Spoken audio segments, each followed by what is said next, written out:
poco la última charla de la tarde, cómo diagnosticar y cómo tratar una trombofilia. Creo que es un tema que a todos nos llega en el consultorio, que no todos conocemos a la perfección, y que hoy tenemos un especialista que yo creo que vale un montón, que debe ser la persona que más conoce de esto en Argentina. Es un amigo, el doctor Vilema, trabaja en el Instituto Modelo de Cardiología, es especialista en clínica médica, especialista en cardiología, en hipertensión pulmonar, en trombofilias. Fanático de la medicina, un lector de primera línea, pero tiene dos fanatismos más. Uno es el amor por el cine, que se muestra un poco en su personalidad, y otro fanático de sus amigos. Así que para mí es un gran gusto cada vez que viene recibirlo y no duden en preguntarle, porque creo que a él le gusta mucho responder todo tipo de preguntas y es medio un cardioginecólogo también, porque conoce muy bien todo lo que es la ginecología y la obstetricia. Bueno, Luis, bienvenido.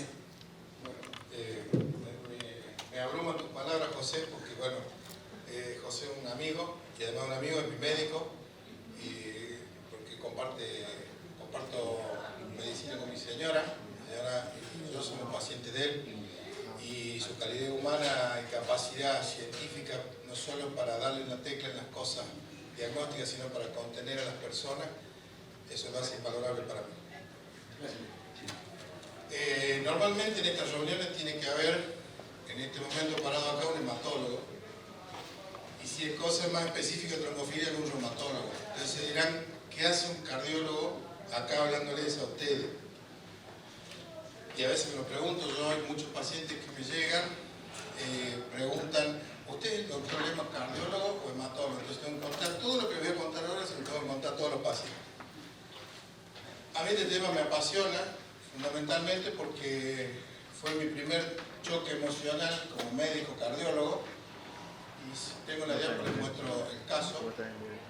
Yo, pichoncito, recién entró a la residencia de cardiología, recién de primer año, recibo en el 94, en una guardia, una mujer de 40 años, súper joven, que acaba de hacer una muerte súbita y tuvo la suerte de que el marido había ido a algún curso de RCP, logró mantener algo estable la cosa hasta que llegó una ambulancia y la trasladó a la institución donde yo trabajo, que es el modelo de cardiología.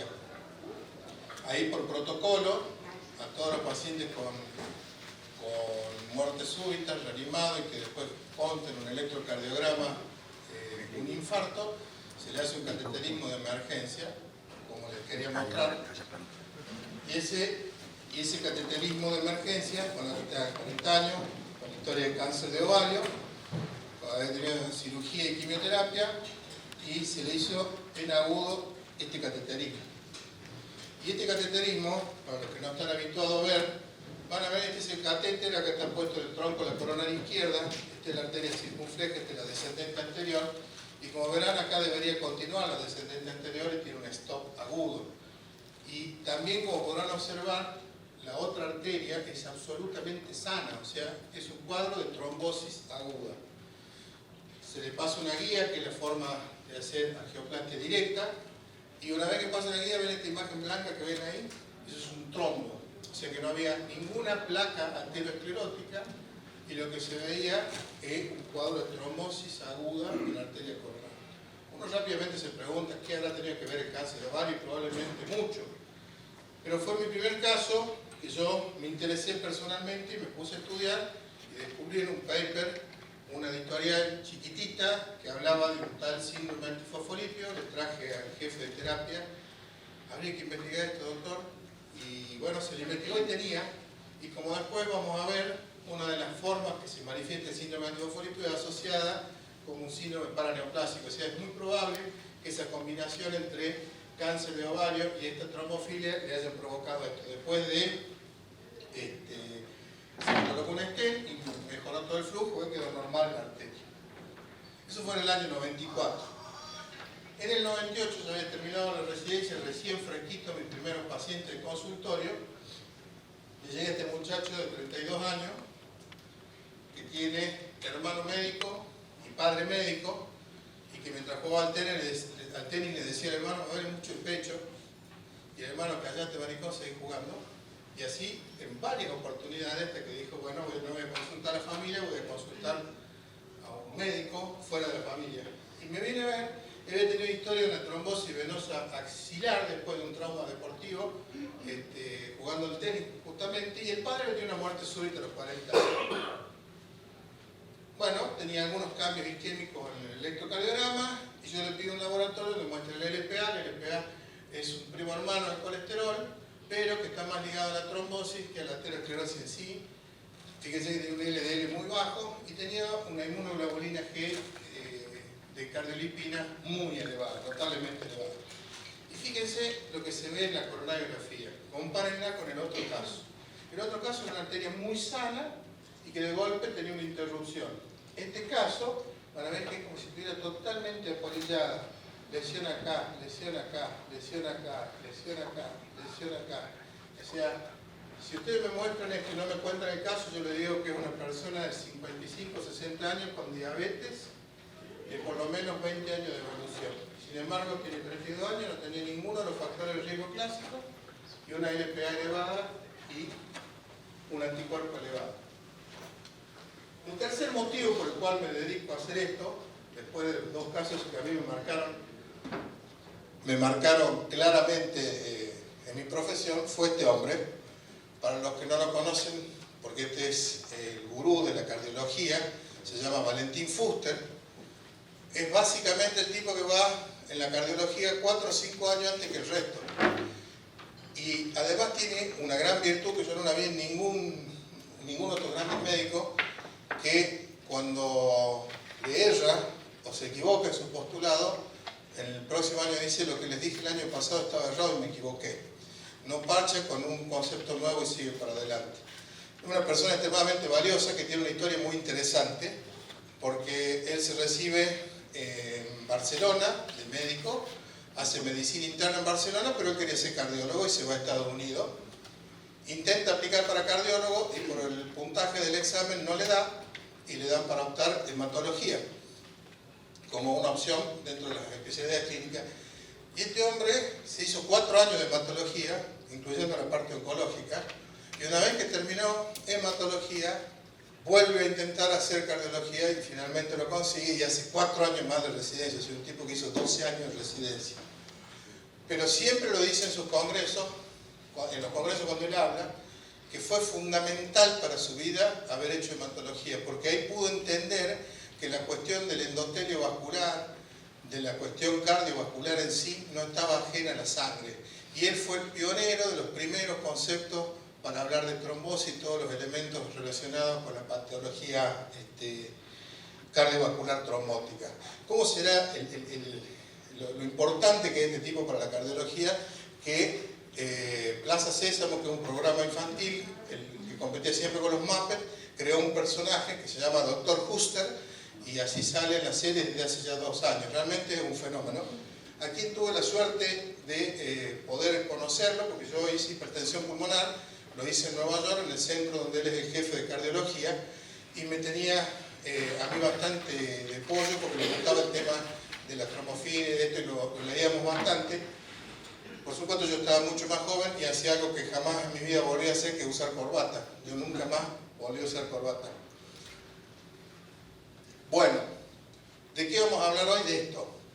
De unos desórdenes que pueden ser hereditarios o adquiridos, que incrementan el riesgo de trombosis, tanto arteriales como venosas, a través de la alteración de la función o de los niveles plasmáticos de los factores que intervienen en la hemostasia.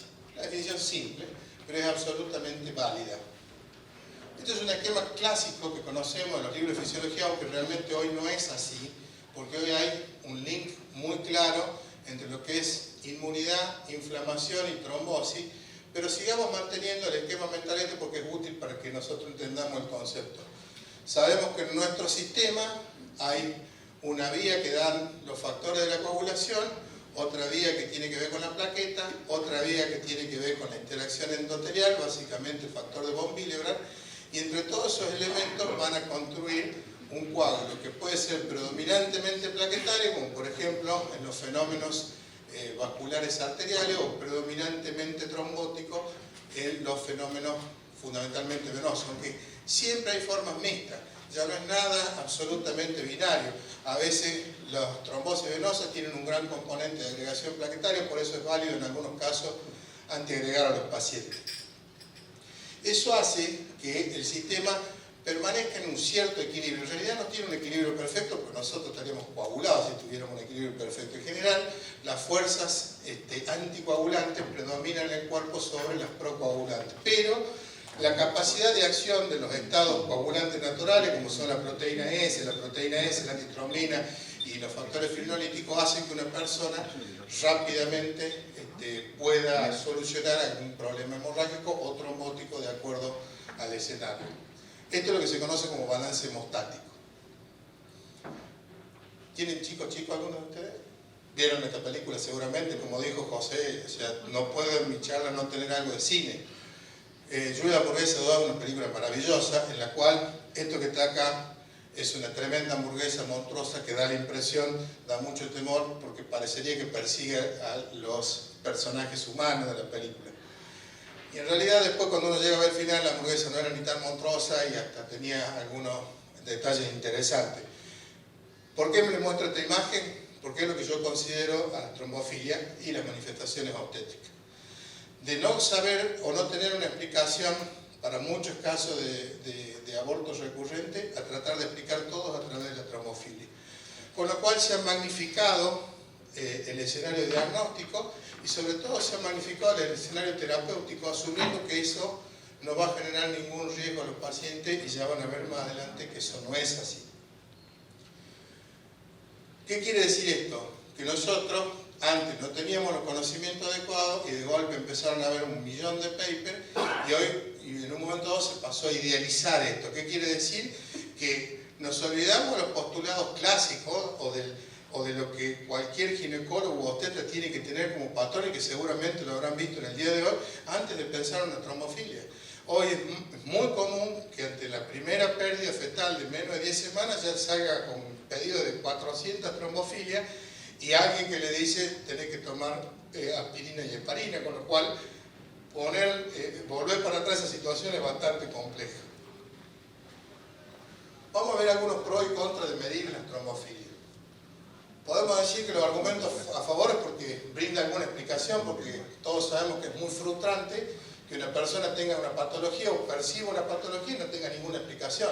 Los médicos nos quedamos tranquilos con términos tan hermosos como genético o idiopático, pero en realidad hoy ignoramos qué es lo que te está pasando.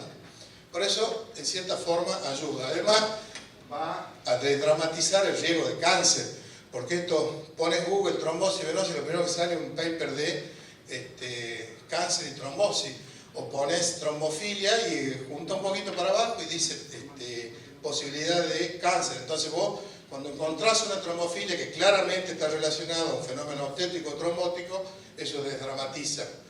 Reduce el estrés de no saber si va a retrombolsar. Cuando yo hago todas las evaluaciones pertinentes, un paciente que ha hecho una trombosis X, cuando encuentro una trombofilia menor o mayor, yo ya sé cómo va a ser mi estrategia, tanto diagnóstica como para ver cuánto tiempo lo voy a mantener anticoagulado.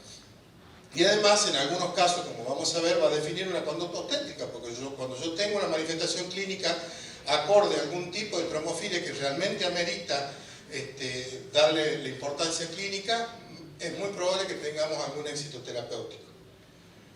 Y por supuesto, en el caso específicamente del síndrome antifosfolípido, va a marcar una estrategia no solo diagnóstica, sino pronóstica para el paciente.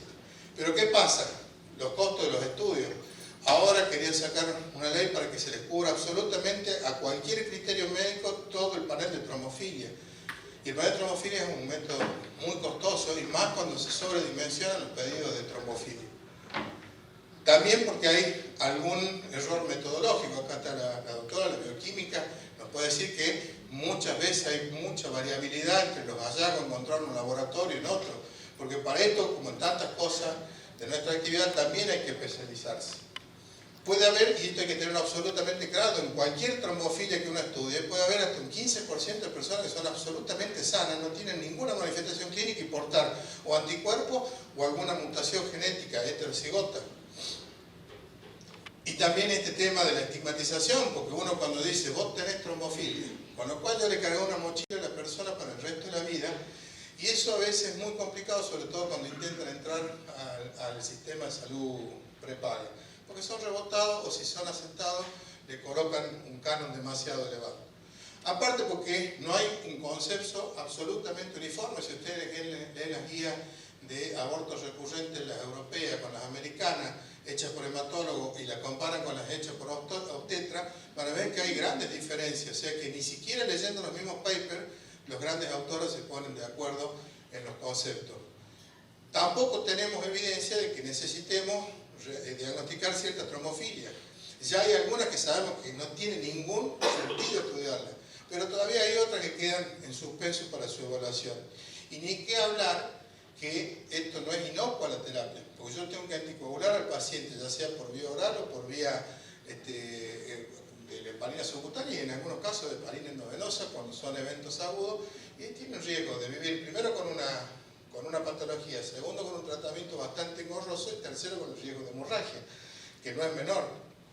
Y fíjense en esta trombofilia que la van a ver continuamente, que se llama metilén tetrahidrofolato reductasa, la van a ver en todos los pedidos de trombofilia que les lleguen a ustedes como segunda o tercera consulta, porque para colmo los pacientes, cuando vos le decís esto no tiene ninguna importancia, porque más o menos alrededor del 60% de la población tiene, y no les gusta que uno le diga esto, y se van y consultan a otro. Y siempre van a encontrar a alguien que le diga, oh, esto es muy importante, fundamental, mi amiga. Ahora lo vamos a tratar de salvar y darle una heparina. Y lo más probable es que si le da una heparina no le dé, va a tener un embarazo y va a andar bien. Pero como le dijo, ponete una heparina durante 9 meses entre una trombofilia que no hace daño desde el punto de vista obstétrico y prácticamente es nulo el aporte desde el punto de vista de la trombosis en general, le pegan, nace la criatura y hace correr un boca a boca de que hay que anticoagular. Uno podría decir que hay trombofilias de alto riesgo, sí. Cuando yo tengo un déficit genético de antitrombina 3, es grave, porque la antitrombina 3 es un cofactor de la heparina, o sea que es jodido en serio. Estos pacientes sí pueden tener un riesgo muy aumentado, hasta 50 veces de trombosis. La prevalencia es del 1%, es bajita. Lo mismo pasa para la variación homocigota del factor 5 Leiden y la protrombina 2210A. Sobre todo el 5 Leiden, que está asociado tanto a fenómenos trombóticos, en menor medida, pero también importante desde el punto de vista obstétrico. O también, y eso es menos frecuente, pero existen pacientes con la combinación de la variedad heterocigota de la protrombina 2210A y del factor 5 Leiden. Y acá está el fuerte, el picante, realmente importante y que uno debe darse su tiempo para descartar, que es el síndrome antifosfolípido. Porque ya en el síndrome antifosfolípido no es una cuestión solamente de factor de riesgo, sino porque interactúa con un montón de moléculas, siendo la beta-2-glicoproteína 1, como vamos a verlo más adelante, fundamental tanto para la trombosis, pero también para la aterosclerosis.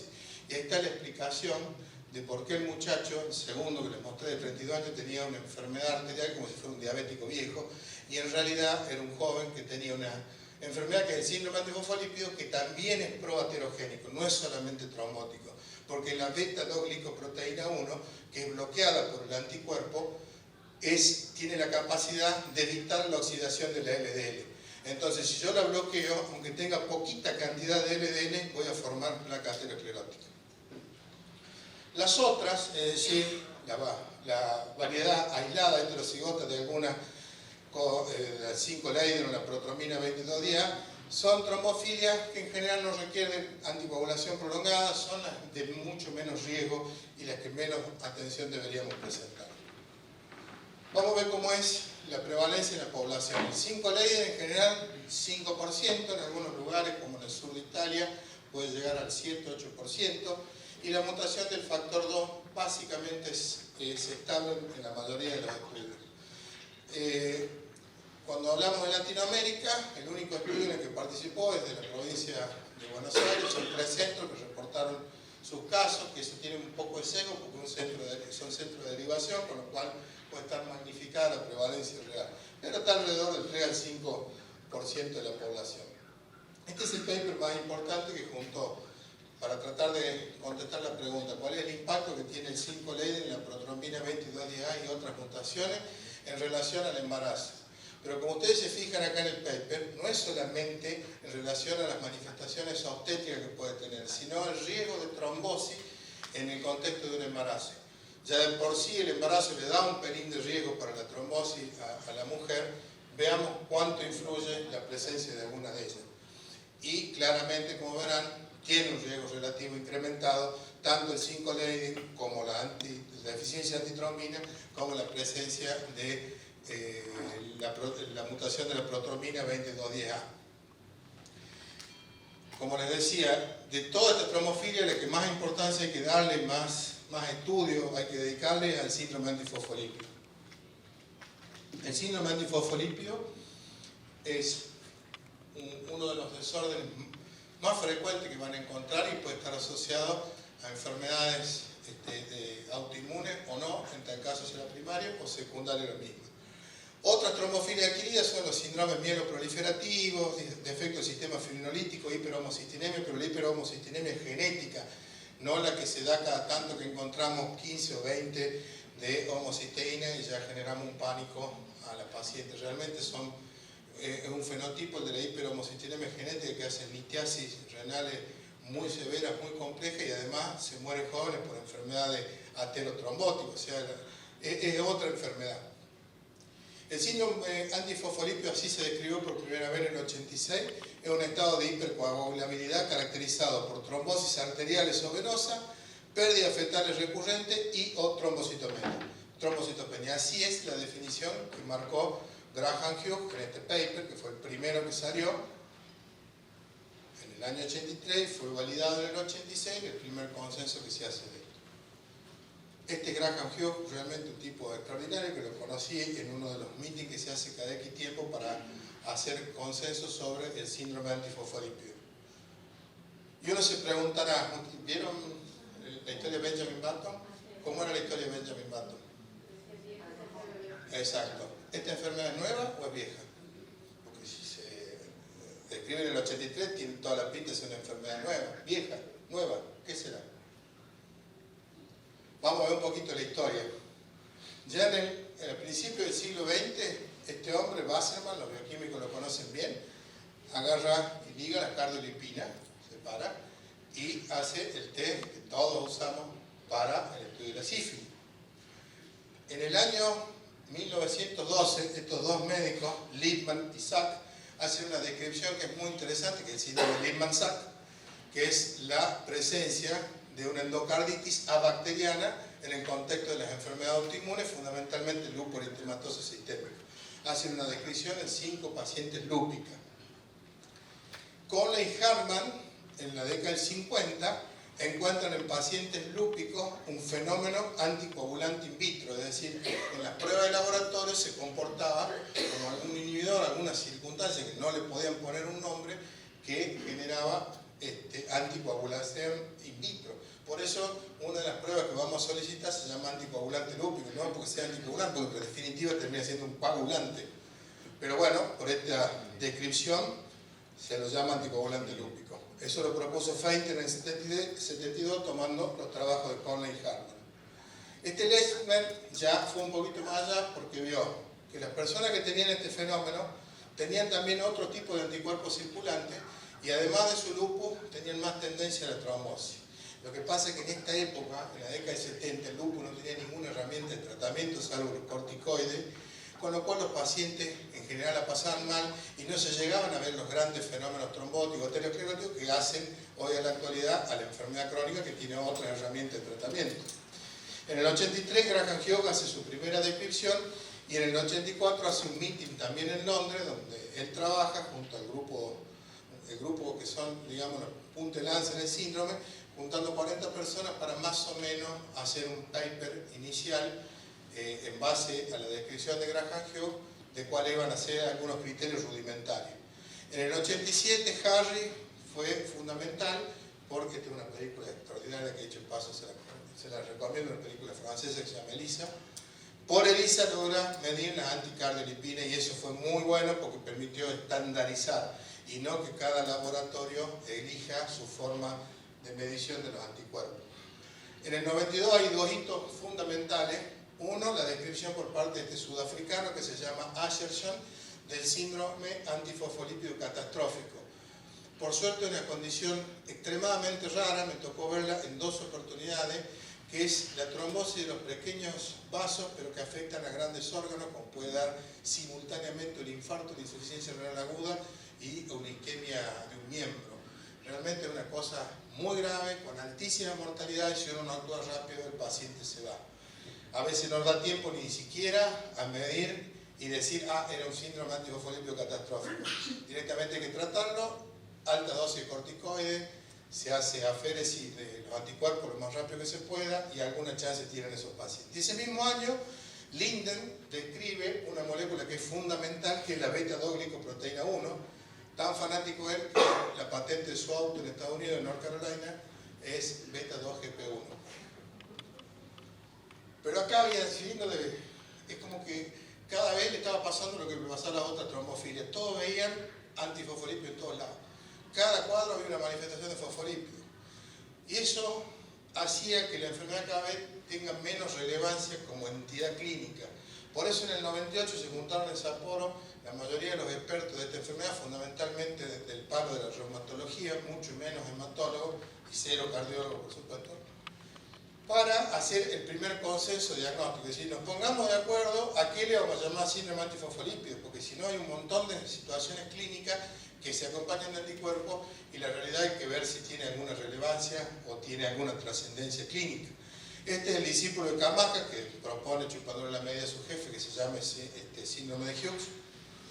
En el 2002 está el consenso de Taormina. Se darán cuenta que los expertos eligen lugares maravillosos para reunirse, nunca irían a Tacacha, perdón si hay alguien Tacacha o Cacha. Pero bueno, ellos eligen Taormina, estos lugares maravillosos, y ahí hacen un consenso que fue muy importante desde el punto de vista de la neurología.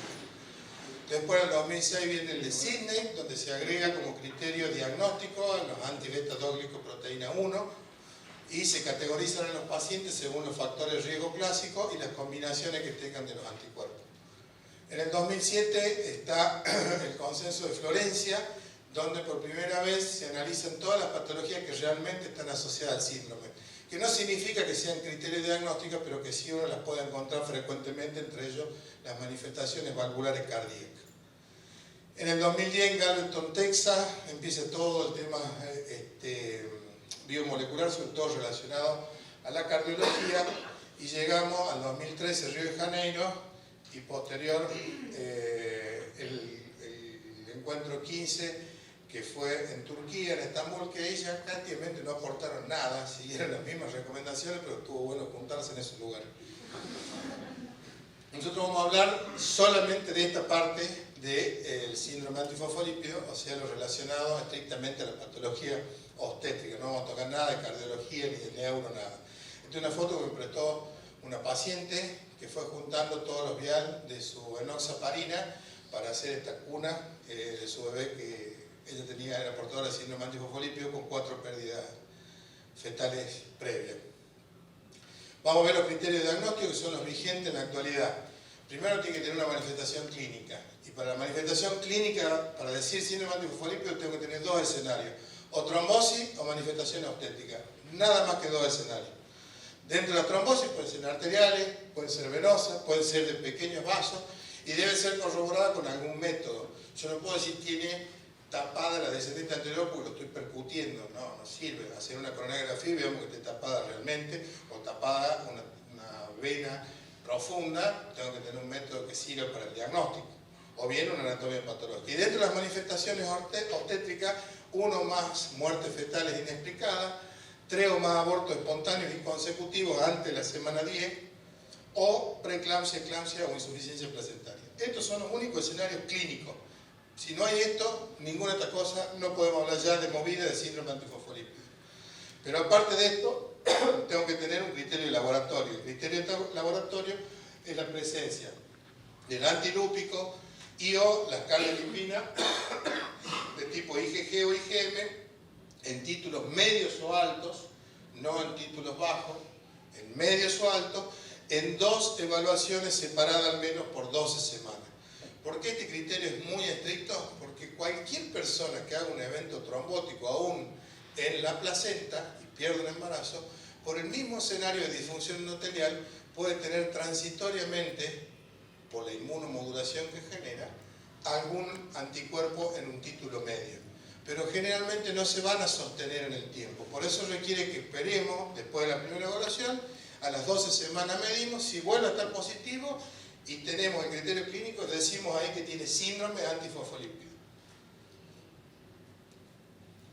A su vez, ese síndrome antifosfolípido puede ser primario si no encuentro ninguna patología asociada, secundario cuando está relacionado fundamentalmente a enfermedades autoinmunes como el lupus, pero cualquiera puede tener artritis reumatoidea, esclerodermia, cualquiera de las autoinmunes. El catastrófico es lo que les decía, una cosa bastante compleja, gravísima y por suerte rara. A veces se asocia un poco al microangiopático porque hay un grupo de pacientes que trombosa los pequeños vasos del corazón y de golpe aparece con insuficiencia cardíaca y tiene una miocardiopatía dilatada. Y las arterias grandes, perfectas. Pero vos le haces estudios funcionales cardíacos y aparece isquemia. Es decir, tapó las pequeñas arterias. Eso es un escenario bastante complejo de tratar y con un pronóstico bastante malo. Y después se propuso hace un tiempo poner a los seronegativos.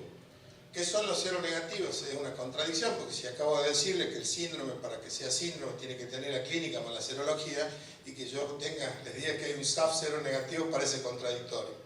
Eso es así, es cuando el paciente tiene cabeza de león, cuerpo de león, cola de león, ¿qué? Un león. No, le hago la serología y me sale pata de mono. Le vuelvo a repetir en otro laboratorio y vuelvo a tener cabeza de león, cuerpo de león, cola de león, la pata de mono. Ese grupo de pacientes probablemente tenga algún tipo de anticuerpos que no son del criterio, como la antifosfatidilcerina, o la antipotrombina, o la cardiolipina IgA, que no son criterios diagnósticos, pero que evidentemente están relacionadas. Por ejemplo, alguien que tenga una trombosis de la pierna, una trombosis venosa, después haga una embolia de pulmón a los 3 años, después pierda 3 chicos de semana 20 y tiene toda la pinta, pero no lo descubro. Probablemente en esos casos sea importante hablar con nuestro bioquímico y ver la posibilidad de medir esos otros anticuerpos. Desde el punto de vista fisiopatológico, básicamente, el síndrome tiene una correlación bastante importante entre inflamación y trombosis. Y el nexo de ambos es el complemento. Por eso es muy importante que sepan que si yo voy a instituir alguna terapia que no intervenga en cualquier escenario clínico del fosfolípido, que no intervenga sobre el complemento, no sirve. Por más útil desde el punto de vista de la practicidad. Un ejemplo son los pentasacáridos. ¿Ustedes saben lo que son los pentasacáridos? Son las heparinas que se usan una vez a la semana. Son espectaculares para la embolia de pulmón. No sirven para el síndrome antifosfolípido. ¿Por qué? Porque no tienen la capacidad de inhibir el complemento. En cambio, la heparina común y la heparina de bajo peso, que ustedes conocen, sí lo inhiben el complemento, por lo tanto, tienen su eficacia en el contexto del síndrome. Ahora bien, el síndrome es así, porque los anticuerpos tienen alguna actividad patogénica o el anticuerpo bloquea algo que genera la actividad patógena. Y la realidad es que pasa por las dos cosas, y esto lo demostró Yehuda Schwefel hace ya unos años, donde puso suero con anticuerpos de un paciente, se lo clavó una rata preñada, y las ratas que recibieron el anticuerpo tenían menor cantidad de plaqueta, menor peso de la placenta y menor peso del embrión.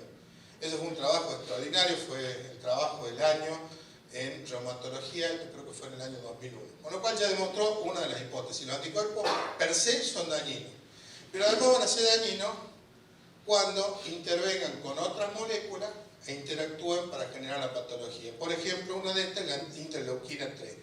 Como ustedes saben mejor que yo, la interleuquina 3 está involucrada en la implantación embrionaria, en la invasión trofoblástica, en la expansión trofoblástico, en el crecimiento placentario y fetal.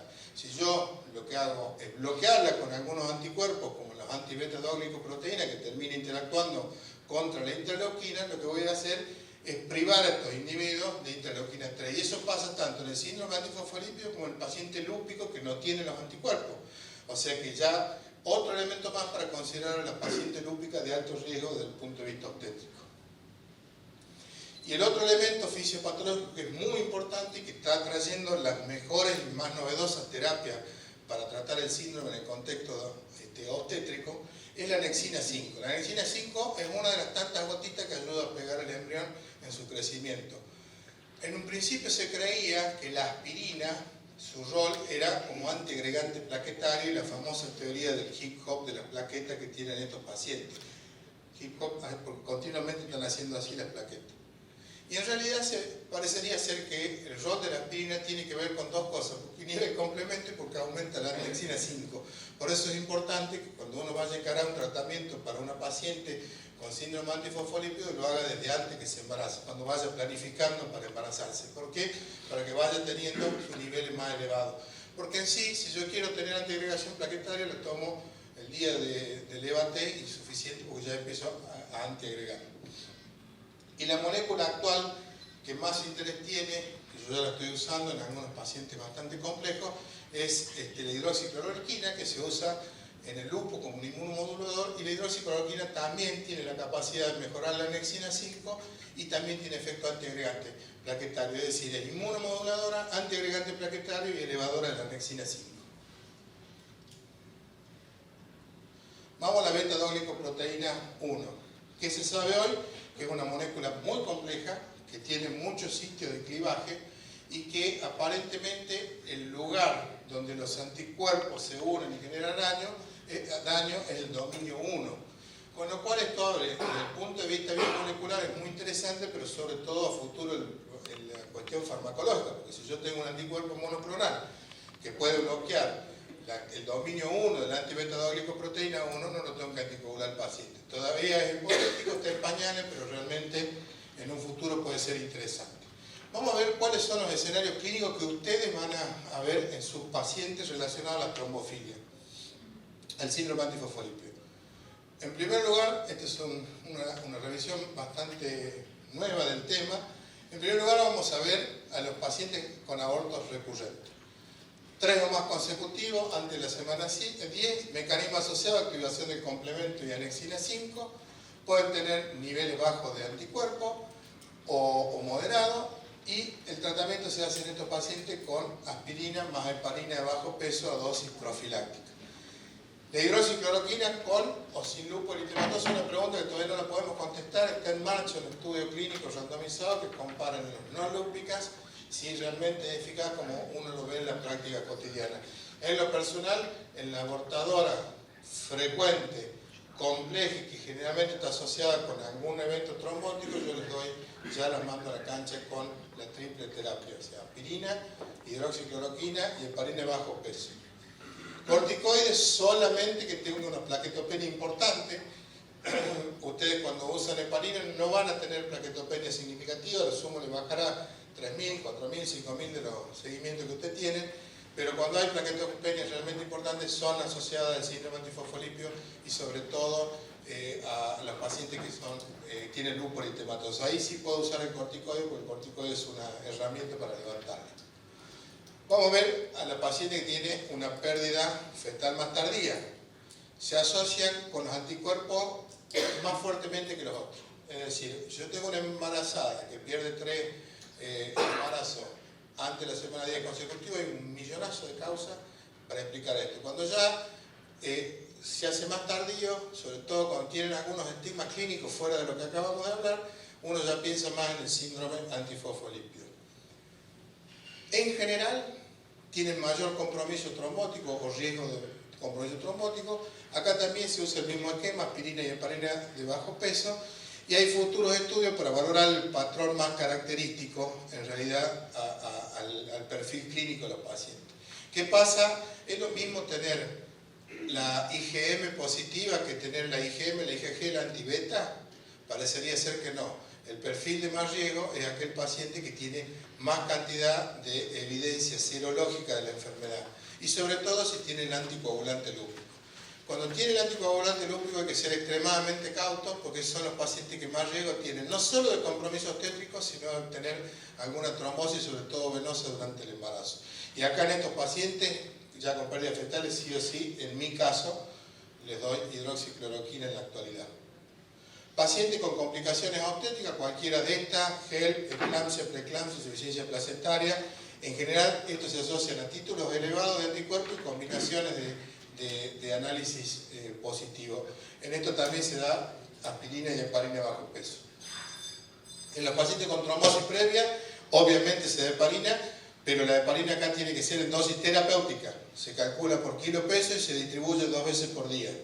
Y en estos pacientes hay que controlar estrictamente que tengan los niveles adecuados de heparina, porque acá el riesgo es muy alto de que retrombose y que sea una complicación grave. ¿Cómo se hace en el laboratorio? Se pide el anti-10, porque la heparina es un inhibidor del factor 10. Pido el anti-10 y con esa forma voy controlando si los tengo bien anticoagulados. ¿Qué pasa en los pacientes que tienen anticuerpos? Porque les medí, porque se me ocurrió, porque tuvo un embrionado y alguien le pidió y le dio IgG positiva. ¿Qué hago con esto? No tiene criterios clínicos, solamente serológico. Bueno, parecería ser, acá no se ponen de acuerdo los expertos, hay algunos que no le darían nada y otros que le dan aspirina. Yo suelo darle en general aspirina a estos pacientes. ¿Y qué pasa en el contexto de la infertilidad? No hay ninguna evidencia que reporte un rol de estos anticuerpos en pacientes, como tampoco está indicada ninguna terapia. Eso les digo porque es común que vengan algunos pedidos con tratamiento con heparina antes de hacer las transferencias. La verdad que no hay ninguna evidencia y no debería hacerse, porque además es un riesgo de que fracase la técnica. Mensaje final para que se lleven a casa. Para las mujeres que están bajo amenaza de aborto con trombofilia menores, la continuación de la heparina bajo peso molecular indicada para prevenir la pérdida recurrente del embarazo se asoció negativamente con la tasa de nacidos vivos. Este es un trabajo publicado en 2017. Realmente es muy importante porque ustedes ven que la lapicera se mueve fácil con las heparinas en todos los contextos, incluso en aquellas que ni siquiera tienen un impacto débil sobre la evolución del embarazo. Todo lo contrario pasa cuando yo tengo el síndrome antifosfolípido. Síndrome antifosfolípido, cuando yo lo hago el diagnóstico, eso está claramente asociado a mortalidad fetal. Con lo cual, a esa mujer yo sí le tengo que dar heparina y mantenerla los 9 meses y de acuerdo a alguna otra variable dentro del primer mes del puerperio. Esta es la ley de trombofilia que se aprobó en el año 2016 y que tuvo el grupo de hematólogos CAT de hematología de Argentina como asesor. Fíjense lo que dice la ley. Los estudios de laboratorio incluyen la antitrombina, la proteína S y C, la mutación de la protrombina 2210A y el factor 5 Leiden en cuanto a la genética. Y no está indicado el uso del PAI-1 ni de la metilente-tetrahidrofolato reductasa porque no tienen impacto. Y eso es lo que dice la ley. Levanten la mano cuál de ustedes ha visto a alguno de los hematólogos que firmaron este consenso medical con heparina al PAI-1. Me aseguro que varios. Los mismos que hicieron, que apoyaron en la ley, que armaron el consenso, a veces lo tratan. Son esas incoherencias médicas que yo no las entiendo. Y no saben lo difícil que es ponerse este lado y mostrarle esto a los pacientes y decirles no necesita. Guarda que puede ser perjudicial. Guarda porque le puede incrementar un riesgo. Los mismos lo tratan. Y otro dato importante es que el análisis clínico de la paciente la tiene que hacer el especialista en reproducción, el ginecólogo y obstetra. Es decir, cuando te vayan a consultar y te digan, perdí el embarazo, ¿de cuántas semanas? De 4, ajá. Busquemos lo que ustedes saben que tiene que hacer. No le llenemos la cabeza con trombofilia porque ese paciente capaz que le da positivo y es una de las personas normales que deambulan la vida con anticuerpos positivos. Es decir, de ahí parte el criterio clínico y después, una vez que yo lo certifico con los laboratorios, recién pónganlo en manos de un hematólogo o si quieren mándenlo a otro lebo que lo va a atender con mucha... Y si hay fosfolípidos, siempre queda el bolillo. Reitero, soy muy reiterativo con esto, pero el fosfolípido realmente que tiene mortalidad incluso en el embarazo. Antes de los últimos 2 slides les voy a compartir un poema que escribió un colega mío de Buenos Aires, Cereceto, capaz que lo escuchen en alguna oportunidad, realmente un tipo brillante. Él escribió este poema que dice así: hace tiempo aprendimos que de la trombofilia vivimos y también nos convencimos a neurólogos y obstetras. Pero la realidad es clara, estamos más que cebados. Trombofilia es para la abuela, para la tía y el cuñado. Y te lo digo en inglés, es un bolón que es. toda trombosis que ve, la trombofilia le haces. Si hasta la Biblia del chef ya sacó los pies del plato y nos dejó acá solitos frente al paciente, qué ingrato, porque el chef da las guías terapéuticas. Trombofilia, trombofilia, ya no sos mi Margarita, si el PAI sale positivo le rezás a Santa Rita. Cansado estoy de sanar a más de un condenado, si pedís la metilén, estuviste en otro lado. Como bien dijo un troyano, no siempre saber es sano, más vale trombofilia volando que una hemorragia en la mano. Este es mi lugar de trabajo, esta es la clínica hace unos años que dibujó mi hija mayor y este es el papá ahora, o sea, está claramente que aumente de peso. Y si no les gustaron, estos son mis principios, si no les gustaron, tengo otro. Gracias.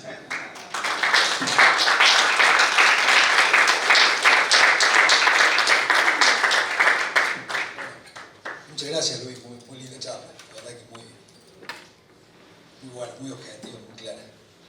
¿Alguna pregunta? Yo, No pida metilén, doctora. desde mi ignorancia, ¿no? Yo no hago nada de eso. Las drogas del tratamiento no tienen ningún riesgo obstétrico. Hola, sí. La heparina, la hidroxicloroquina. Por el tiempo que va a recibir la hidroxicloroquina no, pero igual uno le hace controles de hepatograma y fondo de ojo por la retinopatía por hidroxi. La aspirina, como cualquier persona, le puede dar irritación gástrica, puede favorecer una úlcera. La dosis es baja, pero bueno, puede pasarle. Y la heparina, desde el punto de vista fetal no, desde el punto de vista de la embarazada, yo antes lo hacía de rutina. El uso crónico de heparina, cuando hablamos de uso crónico es más de 4 meses, puede disminuir el turnover óseo y bajar la calcificación ósea, con lo cual puede haber más riesgo de osteoporosis. Y yo antes lo pedía de rutina, no encontré nunca una disminución de la densidad ósea, con lo cual he dejado de pedirla, pero es otro riesgo. Y con la heparina bajo peso, la verdad que si bien está descrito, no he visto nunca una plaquetopenia importante, cosa que sí pasaba cuando al principio tratábamos con heparina sódica clásica y eso está bien descrito. Incluso es un fenómeno inmunológico el de la plaquetopenia, pero en general son bien toleradas. Por supuesto, todo lo que es local molesto.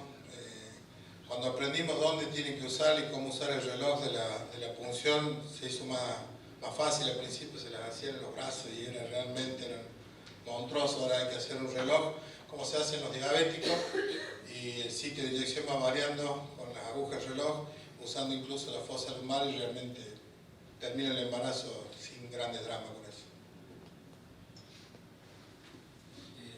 La hidroxicloroquina la usamos hace un montón de tiempo, en los 90 más o menos, cuando sospechábamos endometritis y no sabemos bien si eran con algún componente inmunológico, bacteriano, clamidia, etc. Bueno, y la usamos un montón para mejorar la implantación, sobre todo en la FIB, o para sacar esa endometritis. Y hablando con los reumatólogos la usan realmente, es la moneda corriente de ellos, la artritis reumatoidea y lupus, y no tiene ninguna repercusión sobre el embarazo, así que lo puedes usar tranquilamente.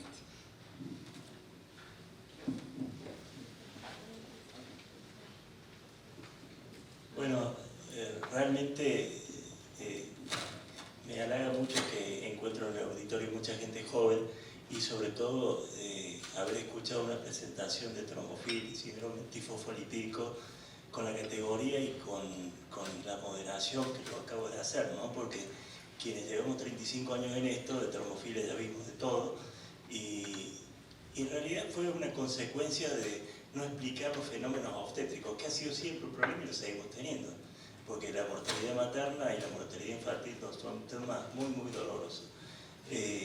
Entonces, realmente quiero felicitarlo al doctor Lema porque la presentación que ha hecho es muy concreta, ha resumido lo que se debe pedir y lo que no, y creo que eso es muy importante para la gente joven, porque en este momento quienes pasamos por distintas décadas de trombofilia vimos que había que pedir de todo, echarle la culpa de trombofilia a todo. Hoy se defiende la ley de trombofilia como si fuera la ley de endometriosis, tratando de explicar el pedido de esta cantidad de estudios que, si uno ve en algunos hematólogos, realmente es preocupante. Incorpora muchísimo gasto de salud al sistema de salud que está quebrado, y entonces es como que tener un uso racional en la forma que lo ha planteado él es realmente interesantísimo. Así que nuevamente felicitaciones. Y yo la pregunta que tengo es la siguiente. Si nosotros tenemos una paciente y lo que hacemos alto riesgo tenemos porque concentramos, ¿no? Porque la estadística que él ha planteado es baja y es realmente baja. Si no tratemos de explicar los abortos recurrentes y las muertes fetales por este lado porque no lo vamos a explicar. Pero si tenemos pacientes y hemos tratado con aspirina o aspirina y heparina, creo que hay algo que es muy importante y es entender que todo el mecanismo de daño endotelial, el mecanismo de todas las variaciones endoteliales que estamos relacionados, porque si hay otra cosa que sirvió la trombofilia es para entender la preeclampsia, eclampsia y todo esto, que hemos progresado afortunadamente mucho en esto, pero yo veo que muchos pacientes son manejadas durante su episodio obstétrico y después son abandonadas. Y entonces le van a caer seguramente el doctor Lehmann, modelo de cardiología, con complicaciones posteriores al episodio obstétrico porque se ha menospreciado la gran posibilidad de tener ese diagnóstico en ese momento. Entonces, lo que me gustaría es saber qué esquema de control posterior al episodio obstétrico sería el ideal para una paciente que hemos diagnosticado un SAF, por ejemplo, y que le hemos tratado. En el caso del SAF, yo se los explico así, es como tener colesterol alto. Hay un trabajo de Matsubara, que es un grupo de Japón, que siguió durante 15 años a pacientes con anticuerpos positivos y con síndrome antifosfolípido. Y lo que vio que aquella que tenía síndrome antifosfolípido, cualquier tipo, venoso o obstétrico o arterial, quintuplicaba el riesgo de aquellos que no tenían. Y los anticuerpos eran equiparables a lo que era tener colesterol alto en cuanto a riesgo cardiovascular.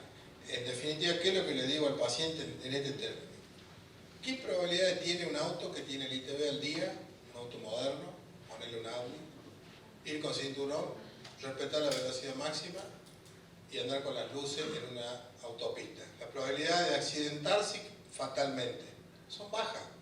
Ahora, si tenés el 504 mío, sin ITB, que el cinturón de seguridad se lo mordió el perro boxer, vos lo sabes, no lo tengo, sin la luz y porque llego tarde voy acortando camino a 150, si me pego un palo me voy a morir, eso es el riesgo cardiovascular.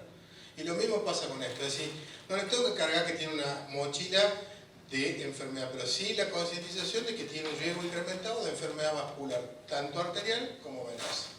En el caso de las otras trombofilias hay que ser muy cauto en las condiciones coadyuvantes, como pueden ser los viajes en clase turista de más de 6 horas. Yo a todos los pacientes que tienen heterocigota o homocigota del 5-Leiden o la protromina 20-210A, yo les recomiendo que vayan, hagan una heparinoprofilaxis. Hoy tenemos la posibilidad de las orales, que son los anti-10 orales, con lo cual no se tienen que andar pinchando y van a estar cubiertos. Y en el caso de síndrome de antifosfolípido, ni hablar. Si es posible ya va con aspirina también, porque uno de los mecanismos por el cual hacen trombosis los que van en clase turista es iniciar la agregación plaquetaria, en general por falta de hidratación. O sea, a esas personas hay que recomendarles que se mueva, que tome líquido y que se haga profilaxis. Lo mismo pasa si se cae un árbol, está fracturado y lo tengo que tener en reposo 2 o 3 días, es un factor de riesgo de trombosis venosa, hay que hacer el profilaxis. Lo otro de interés de ustedes es qué hago con los anticonceptivos en alguien que yo ya sé que tiene una trombofilia. En las trombofilias mayores, como puede ser el síndrome antifosfolípido y las homocigotas de 5-Leiden, el consenso diría solamente aspirina y usar los menos trombogénicos de los anticonceptivos. Pero no está indicada la anticoagulación como en algún momento alguien lo especuló.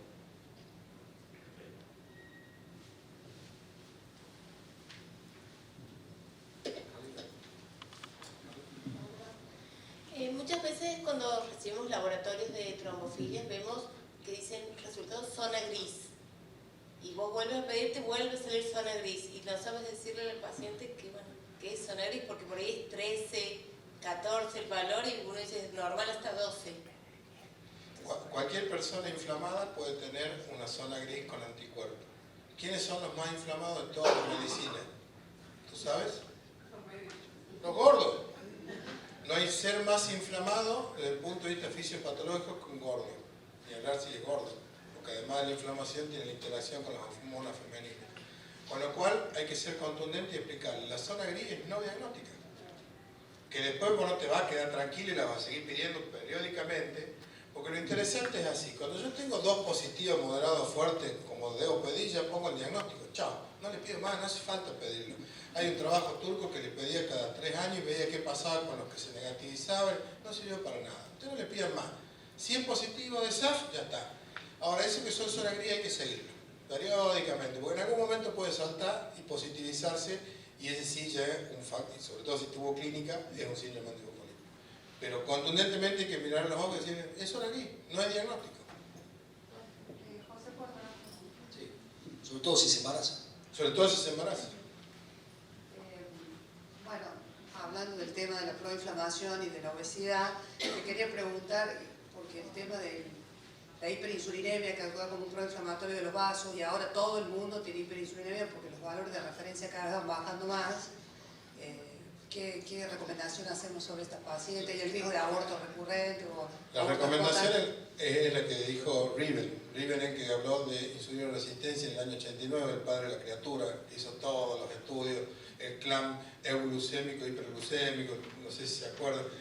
Los criterios iniciales, bueno, hace 2 años en el Congreso Americano de Cardiología, ya un viejo Riven dijo, les mentí, dejen de medir insulina, dejen de hacer HOMA, el diagnóstico está en la vista y midiéndole la cintura al paciente. Hagamos la cosa simple. Si está gordito, sos hiperinsulinémico, así tu insulina de normal. O sea, no gastemos el sistema de salud como dijo el doctor. Con respecto a específicamente ese escenario hiperinsulinémico y el endotelio, es todo un drama. Esos pacientes tienen seguramente, además de compromiso obstétrico, más riesgo cardiovascular, incluso durante un embarazo, o sea, pacientes jóvenes. Quizá lo paradigmático, no lo paradigmático, sino lo interesante sería discutir qué pasa con el ovario poliquístico, que ese es un link entre la hiperinsulinemia y una enfermedad que da infertilidad. ¿Cuál es tu opinión, José? Nunca lo hemos hablado, ahora me doy cuenta. Bueno, Cintia conoce muy bien el tema. La asociación, y sí, De la hiperinsulinemia y la poliquistosis. la resistencia a la insulina, poliquistosis y obesidad. Y la insulina resistencia es uno de los mecanismos de la poliquistosis, digamos. Y la asociación entre quistes en el ovario con trastornos metabólicos agrava el cuadro, pero no sé bien qué No, querrían. 30% de la poliquistosis van asociadas o tienen una resistencia a la insulina. Sí. Que mejoran, se hablaba, hoy los criterios digamos, van en otro sentido, pero se hablaba que mejorando la resistencia a la insulina o dando la metformina sin criterio de resistencia a la insulina mejoraba también la respuesta del ovario, y hasta se habló de la metformina como un inductor de ovulación. Es que En verano, ¿qué punto se dio? Hoy ¿no? Es todo lo contrario, digamos. Si hay un criterio de resistencia a la insulina, vos tratás contra la resistencia a la insulina no para mejorar la poliquistosis, yo creo que no tiene ningún efecto. Yo creo que sí. No, a nivel de la resistencia a la insulina y su riesgo de diabetes y todo lo que trae aparejado, sí. Sin lugar a dudas que te ayude a bajar de peso. Tratar la resistencia a la insulina y mejorar la poliquistosis. Pero directamente la metformina Sí. o indirectamente sí. Tratar la resistencia a la insulina, baja de peso la paciente y ahí mejora el síndrome. Es que por ese mecanismo. Por ejemplo, pero no es así solamente por la resistencia a la insulina. Claro, no per se, pero indirectamente sí. Ahora, yo tengo una propuesta hace tiempo de drogas mágicas, una de sildenafil. Yo creo que aumentando unos centavitos en agua cordobesa debería salir ya en el agua, una droga magnífica, tiene un montón de uso. Yo que hago hipertensión pulmonar me salvó tantos pacientes que para mí, y la otra es la metformina. Metformina le decimos. Metformina. La actividad telomérica y metformina es una cosa maravillosa. O sea, los telómeros están relacionados con la longevidad. Aparentemente, cuanto más telómeros, más grandote es un telómero, más longevo va a ser la persona. El faso, la gordura, todo eso aniquila el telómero. Y la metformina parecería que lo recupera. O sea, en breve... Es que ahora hasta salió un artículo nuevo que previene el envejecimiento. Por eso, a eso mismo vengo. Le estoy diciendo, se está investigando por relación al telón, por eso habría que poner unos centavitos para el agua, en agua cordobesa. Un poquito de metformina. Un poquito de Nos va a doler la panza, y nada más. Y estatina. No, pero si va en el agua, va atrás.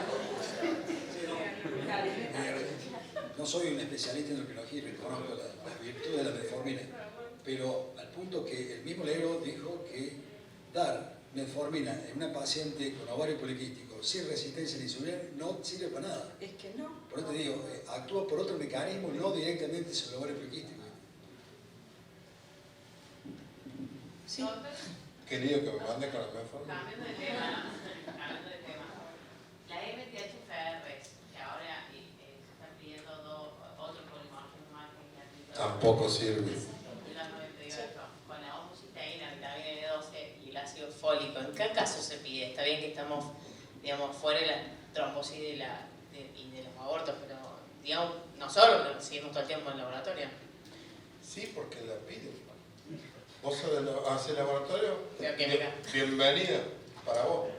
Es lo que le dije, no tiene ningún impacto. Digamos, diagnóstico, y muchos vienen de la clínica o instituto donde está usted, con diagnóstico de estudio de remetilación celular, por ejemplo. Sí. Homocisteína, vitamina B12, ácido fólico, MTHFR, las La- dos La polimorfismos. vitamina B12 sí tiene su indicación para pedirlo, el ácido fólico también, la homocisteína también. Lo que no tiene indicación es pedir el polimorfismo. Pedir la metilén-tetra, ninguno de los dos, ni los cuatro, porque son cuatro ya que están, no tiene sentido porque es muy común en la población, lo mismo que el PAI-1, 4G, 5G. Si agarran, ponen Sign Direct y ponen PAI-1, 4G, 5G, cardiología, le va a salir no menos de 500 artículos tratando de buscarle un nicho desde el punto de vista cardiológico. Y la verdad que no lo tiene, ni en cardiología. Sí, PAI hace tiempo ya, sí. Pero No MTHFR. sabe la cantidad de PAI que vengo. Así todo el tiempo voy recibiendo el PAI y le explicaba, por la parte de la angustia que le genera a la mujer. Sí. Es jodido remontar el barrilete ese. No hay que pedir ninguna metilena. Directamente. O si no, decirle vos a otro que lo pide. Yo digo que no, porque no te voy a joder tu trabajo. Para hacer cosas que no sirven para nada, pero digamos, el médico lo pide, viene el paciente, digamos, nosotros no queda otra que hacerlo. La vitamina sí, el ácido fólico sí, está bien pedir, tiene indicaciones. O sea, pedir por pedir no, tiene sus indicaciones, obviamente, como uno sabe, pero la metilena no. Porque ¿Qué no te hacemos con aporta la nada. homocisteína entre 15 y 20? En el embarazo le va a dar ácido fólico, así que métele para adelante. No hay drama. No hay drama. Y en la vida cotidiana, qué sé yo, un poco de ácido fólico no le hace drama a nadie, pero hay tanta variabilidad de los resultados que yo, la verdad, que si no tiene valores muy elevados, tipo 50, 60, no le doy importancia. Muchas gracias. Aparte hay un metaanálisis en New England 2004, metaanálisis de la homocisteína, uno de los grandes fiascos, o sea, quedó reducido un poquito, que son aquellos que tienen hiperhomocisteína en niveles muy elevados y la hiperhomocisteína genética. Esa sí es gravísima porque se van a morir jóvenes. Los demás, nada. Luis, existe el concepto, por lo menos en algunas sociedades europeas, de repetir todo el perfil trombofílico una vez que la paciente se embaraza, cuando era negativo antes de embarazarse. ¿Tiene algún problema? Y si lo repites, ¿el embarazo afecta a alguno de los marcadores, sobre todo la proteína S? Si la proteína S tiene una gran variabilidad durante el embarazo, es una variabilidad fisiológica. El embarazo es una condición trombogénica porque se va preparando para el final y desde el comienzo empieza a haber variabilidad. Incluso el dímero D tiene variabilidad. O sea, hay un montón de marcadores que varían durante el embarazo en forma fisiológica. En lo personal, ¿a quién le pido yo? Al que tiene cabeza de león, cuerpo de león, cola de león y me da pata de mono en toda la previa. Cuando se embaraza le vuelvo a pedir los anticuerpos.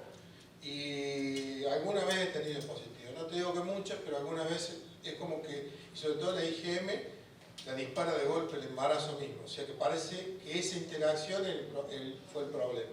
Y después, si la encontrás positiva, no vas a esperar 12 semanas para anticoagular. Lo que encontré positiva ahí con la clínica previa, cuando era cabeza de león, cuerpo de león, ya terminó ese león, meterle la heparina y demás.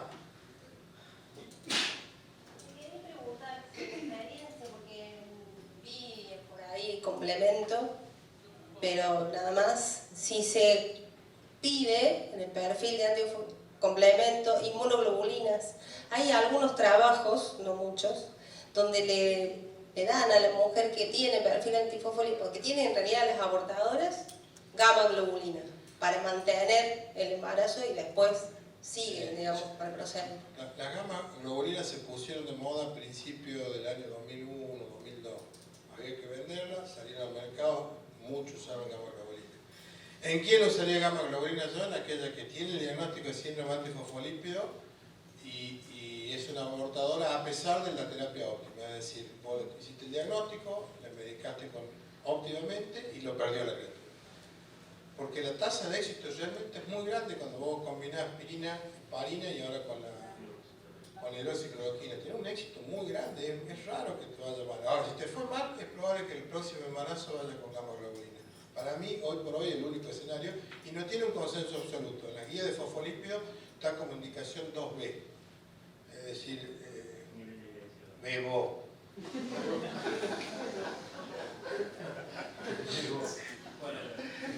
¿Alguna pregunta? A ver. Yo me quedé... Sí, hay que hacerlo, doctor. No me saque trabajo, por pronto. No, Deja de sacarme trabajo. Lo bueno es que te van a llegar más trabajo, pero perfecto. Bueno, excelente. Me quedo como ahí en una de las en los slides, como que había que estudiar a los pacientes una vez que tienen sintomatología. ¿Puedo usar? Sí, claro. Sí. Si nos llega un paciente, por ejemplo, de historia familiar, que puede ser muerte súbita de un hermano, padre con infarto de miocardio a edad temprana, antecedentes de falla renal aguda, hermana con pérdida de embarazo, cosas así. ¿Qué hacemos? Excelente tu pregunta, porque el antecedente familiar, digamos, está descrito en el síndrome antifosfolípido familiar, que está asociado al HLA-DR34, muy parecido a una variedad de lupus que incrementa el SM. Esos individuos son muy raros, por ahí vas a encontrar, yo tengo una sola familia, con los médicos, el primero que se diagnosticó, y estudiamos toda la familia, incluso con los HLA, y todos trombóticos. Pero no es lo común. Si hay historias de trombosis y muerte súbita, yo busco por otro lado. Antes descarto otras cosas. Pero sí es importante tener una madre o una hermana abortadora. Cuando vienen a consultarte por la parte obstétrica y hacer la historia clínica, el antecedente familiar de abortos recurrentes o enfermedades obstétricas, que es una preeclampsia de semana 22, así, porque un gel de la madre. A eso hay que escarbarlo y buscar un poco más profundo. Es el único antecedente familiar que le doy realmente importancia para los fosfolípidos. El resto, hay otras cosas más frecuentes que el síndrome antifosfolípido familiar. Luis, muchas gracias nuevamente. Realmente un gusto haber escuchado.